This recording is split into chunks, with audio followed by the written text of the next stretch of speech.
Hi everyone, we're back. This is Gail Minogue, and today I want to speak to you about personal years. I had such a nice response when I spoke about the personal year of 7 in your chart. So today I wanted to go right through the different numbers. We're going to start with number 1, and we're going to go through what that means if you're in a number 1 year. First of all, you need to know or be aware that you have a personal year. Everyone does.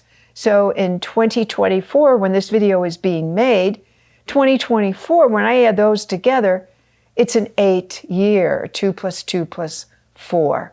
It's an 8 years. So we would say the universal year in 2024 is the number 8. But how does that affect you? Well, in that year of 2024 or 2025 or 2026, you have a personal year of your own. And that means the energy changes for you from year to year to year. And you want to know, what kind of energy am I working with this year? I'm in the personal year number 7. It's a year of planning, reflecting, assessing, all that stuff, restoring myself, recovery for the last 7 years of my life. But what if I'm in a 1 year? How did I get that? How do you do a year? Well, it's very simple. We know that this year universally is the number 8. And so what we're going to do is we're going to take the month of your birth to the day of your birth. So I'm born February 6th. So I'm going to add the 2 and the 6, and I get 8. And I'm going to add it to the 8 of 2024. So I added the month to the day to the universal year. Every year you will do this. They go in consecutive order. You have 8, 9, and 1, start all over again, or 10, whatever. So in this year, let's pretend you have a birthday with a month and day, and the personal and the universal year will add up to the number 1. You're in a new beginning, which is wonderful. We love new beginnings. So you want to be able to make sure before you start your number 1 personal year that you finished up the last 9-year cycle, because everything goes in 9-year cycles. They go in many different cycles, but there's always the number 1 through 9 with your personal years. So you had a 9-year last year if you're in a 1 year now. So you had a 9-year, which you had a complete finish up. People died, people divorced, people, you cleaned out your closets, you did charity work. It was an ending period. It was a completion period.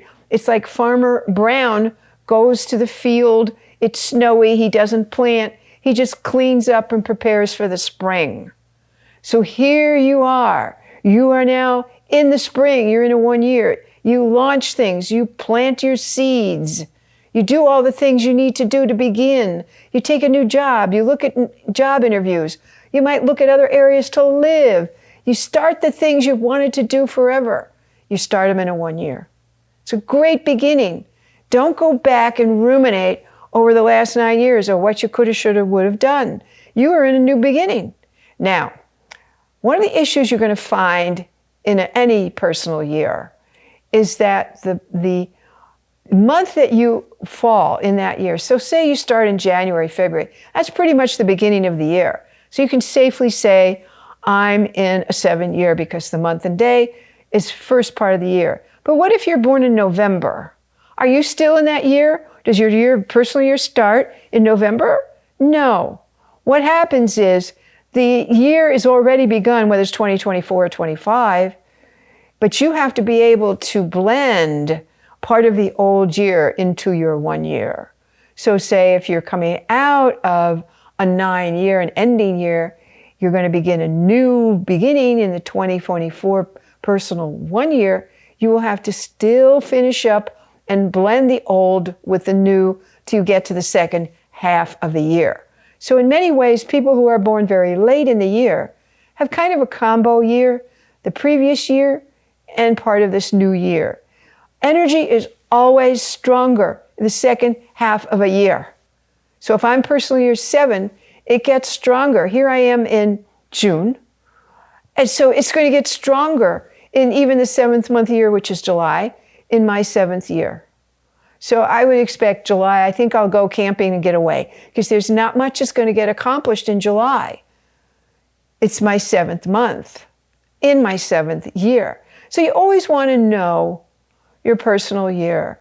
The problems that can come up in a 1 year is that you hang on to the old stuff of the prior year. You didn't throw away. You're still in the same bad marriage. You didn't do anything about it. You're just reshuffling the chairs and the deck of the Titanic.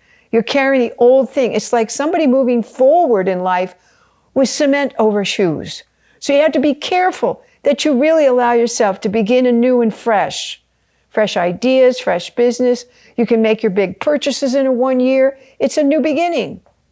Stop trying to hang on to the old in a 1 year. So I hope this helps you.